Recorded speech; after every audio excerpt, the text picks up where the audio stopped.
Hey y'all, welcome back to my channel. Today we're going to make some pepper steak and rice.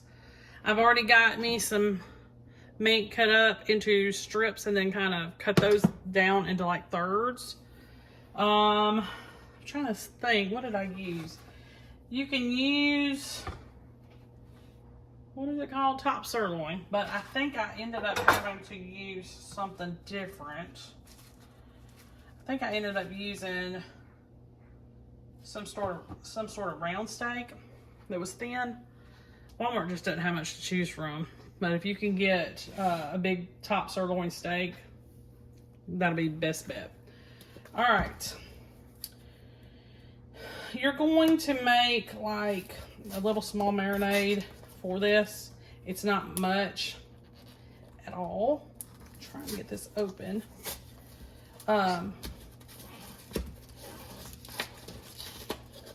Get this open. Okay. And we're going to let it sit for about 15-20 minutes. Then we're going to proceed with the recipe. I need to get measuring spoons. Okay. Let's go ahead and get started. You're going to need a tablespoon of garlic powder.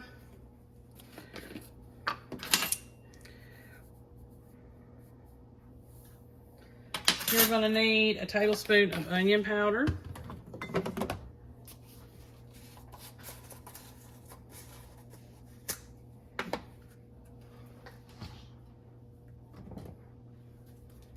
I have this little small one ready. And moisture has got to it. You just kind of dump it out. Okay. Tablespoon of that. You're going to need a half a teaspoon of chicken bouillon, and I have the powder, half a teaspoon. That'll help you with flavoring as well. It calls for a whole teaspoon of salt and a whole teaspoon of pepper. I'm not going to put that much in there. So we're going to do about half a teaspoon of salt. And then you can add pepper to taste. But at least that gives you a little bit of a guideline. All right, now you're going to put a teaspoon of baking soda in there. Yes, you heard that right. That's going to help tenderize your meat for you. Baking soda, not baking powder. I'm also going to put some ginger, ground ginger in here. I don't have ginger paste, which is what it calls for. I'm going to do about a half a teaspoon of ginger. A tablespoon of rice vinegar.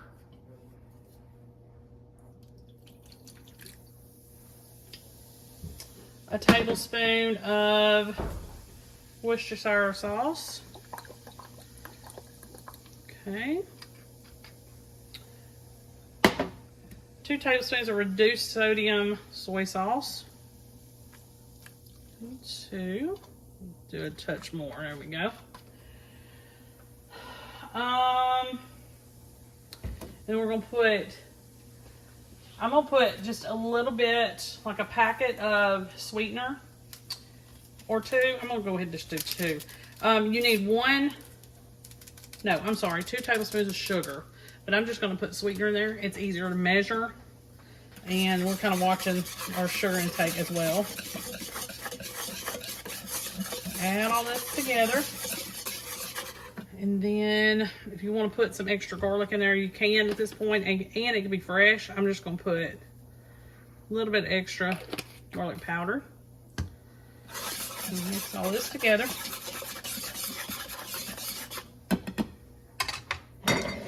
Push all this back.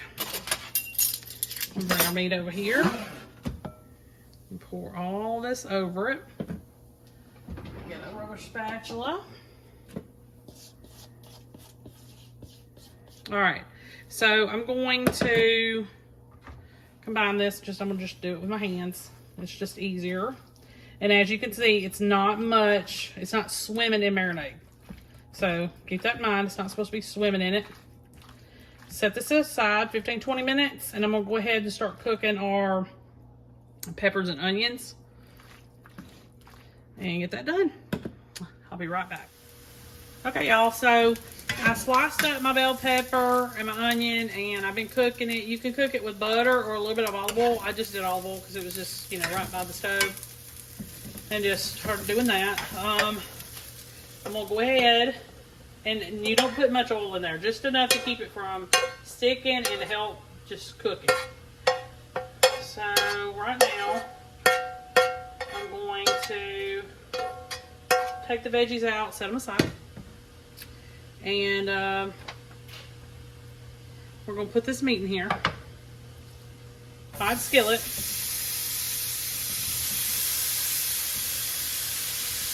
I think the only thing different that I would have done with the marinade is put a little bit of oil in it. That way I don't have to add oil to the skillet, but I'm going to cook it and see how far I can get. Now, I did throw together a little sauce or a glaze type situation that's going to go in there too. But it's just, I'll show you in a minute, it's just a mixture of like beef broth and cornstarch and soy sauce and stuff like that. I want to get this cooked down just a little bit before I do that. Yeah, it's definitely going to need some olive oil. I'm just going to put a tablespoon or so. See how far we can get with that. Don't want to add too much. So we're going to let this cook, and then I'll come back and show you the little sauce stuff that we're going to add to it. I want this to at least cook about halfway before we add the sauce. I'll be right back. Okay, y'all. So taking my mixture of about 1/4 cup of beef broth mixed with 2 tablespoons of soy sauce. I also added about a tablespoon or so, maybe a little less, of cornstarch and some pepper, regular black pepper. I'm going to add this in. And if I need to, I could add a little bit more cornstarch to see if that'll help. I think it'll be okay, because we're going to put this over rice anyway. So what we're going to do is we're going to finish cooking this out.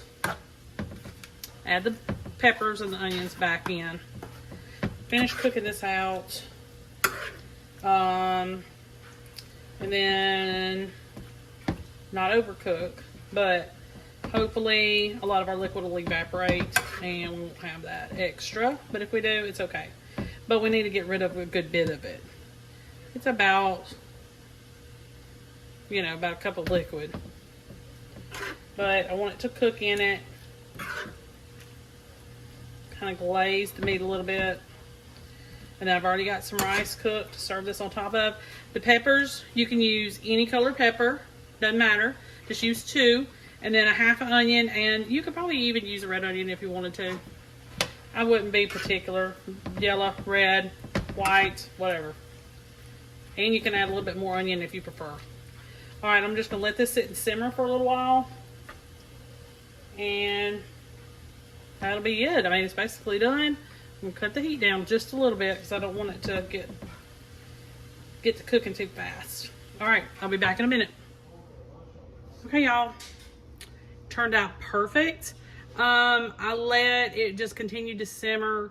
It didn't take long at all, probably 10-15 minutes, and it was already thickened the way I was happy with it. I did forget to add green onion, chopped green onion on the actual video, but I did add it off camera. So that kind of levels out the whole just half of a white onion thing, but you can for sure still add more and more peppers if you prefer. This is gonna be dinner tonight. Make sure you like and subscribe. I'll see you next time. Hey y'all, welcome back to my channel. Today we are gonna make some chicken orzo. Then we're gonna add some pesto to it. So it should be a pretty quick meal. I am going to use 2 different skillets because I'm going to cook my chicken in a separate skillet. But we're going to go ahead and I'm going to start the orzo process and let y'all watch at least part of it. Most of the cooking I'm going to do off camera, that way you won't be bored to death. Okay, so we're going to go ahead and start the orzo. 2 tablespoons of butter. And then we're going to put about, I don't have exact measurements on this. about 1.5 cups of orzo. And what we're gonna do, put this on like medium heat, saute this just a little bit, and as soon as my butter gets melted and this gets just a teeny bit toasty, I'm gonna add chicken broth to cook the rest of the way. And then we have a few more little things to add, and it's really pretty simple after that. Chicken powder granules, so it's just easier, but you can use boxed broth, of course, anything like that. And then as far as the chicken breast goes, I'm just going to take like, I either got one really large one or two, I can't remember, and I'm going to slice those down to where they're not so thick. And I'm going to season them probably with Creole seasoning in a separate skillet and just cook them till they're done. So it's not anything crazy. But I'm going to do that while this is cooking and while I've got y'all kind of holding on and hanging on until I come back, and then I'll bring it all together. This has got to get a little bit more toastier. So I'm going to give this a few more minutes and I'll be right back. Okay, y'all, so you just toast it up a little bit. You can actually toast it to your likeness. If you would like a little bit darker than this, you can by all means do that. Now, I'm just adding enough chicken broth to cover, I would say about a cup roughly. So about a cup or so of chicken broth, give or take, just enough to cover right now. And then I'm gonna leave my other little bit, like 1/3 of a cup, off to the side in case I need more, because I don't want it to stick. And you're going to cook this until, with the lid on, until it is done. And then when it's done, I'll come back and show you the rest of it. It's really simple. I think cooking the chicken is probably the most irritating part of the whole thing. So I'm gonna cover this up, find a lid that actually fits, and I'll be right back. Continue to stir a little bit. I'm gonna cut my heat down on more of a medium and let it simmer until it gets done cooking, and then I'll come back. By then my chicken should be done. All right, I'll be back in a minute. Okay, y'all, I got the chicken done. It's resting. I've got my orzo done, and then the last little bit is pretty simple. A lot of this has not got any measurement to it, so I'm just gonna kind of add and try to judge it based on how much I add, if that makes sense, to kind of give you a little bit of an idea on what to go on. Now, the next thing that you're gonna add to your orzo skillet is a little bit of cream, and I'm gonna add a little bit of milk instead because I have to, because certain people in my family don't like the cream. So if you ever see me add milk to something that I'm saying add cream to, that's why. And it's just to give it a little bit of a creamy texture. Mine will be a little less creamy, but if you just add heavy whipping cream to yours, just a few tablespoons, you should be good. Now, I'm also going to add our pesto, of course. I say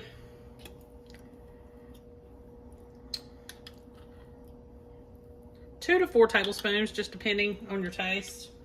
And let me show you what brand I'm using. That way you kind of know. This is the brand I'm using. They were all kind of, this cost a tiny bit more, like 50 cents more than the other ones that I seen at my local Walmart. So you just go with, you know, whatever you want to. We've used generic before, wasn't crazy about that, but I don't think I'm crazy about pesto at all. So this time I tried Rao's, and we'll see how that goes. You're gonna need a little bit of lemon juice. It can be fresh squeezed or it doesn't. I'm just gonna add just about 2 or 3 teaspoons. Just to barely give it a faint, just a really faint lemon smell. And also kind of keep my basil looking fresh. My basil pesto, I'm sorry. And the next thing we need to add is not cream cheese, Parmesan cheese. And I'm just gonna add a little sprinkling a bit. I'd say 1/2 cup or so. I'm not gonna go nuts because we're gonna put a little bit on top. as well. So I've got this on low heat, and then I'm just gonna stir this up. Let me check my ingredients, make sure I haven't forgotten anything. We added cream, pesto, lemon juice, parm, and that's it. You're gonna stir this, and you're gonna keep it on this heat for just a little bit, this low heat. Get that melted. You can also use freshly shaved or grated parm. I just got some store-bought. It's easier. And I am going to add a little bit of pepper. And just a little bit of salt because I had salt in my chicken broth. I just want to make sure that it's good and seasoned. And we're going to just keep stirring this. It shouldn't take long for that parm to melt because number one, we didn't put much in and it's finely grated, so, or shredded, sorry. It's already starting to shred. It's already starting to melt. So there's that. Now, let's spread all this out. And let me get my spatula. I'm gonna let that sit on that warm burner. And I'm gonna put our chicken on top.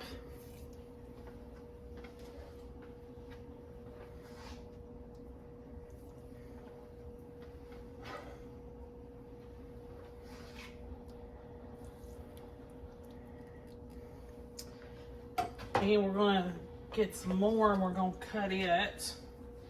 Now this is for presentation only. Once I get done with this video, I'm going to take this chicken and serve it with each portion. And I just sliced them up. If you can see how they just fell apart, just sliced it up. That way everybody can just have bites of chicken with each bite of orzo. And what you're gonna do on top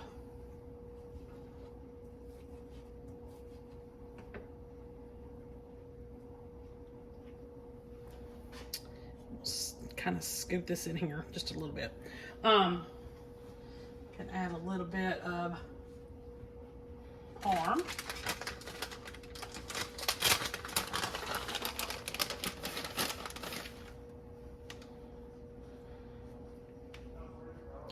And I'm not going to go crazy on this. Just gonna lightly put that on.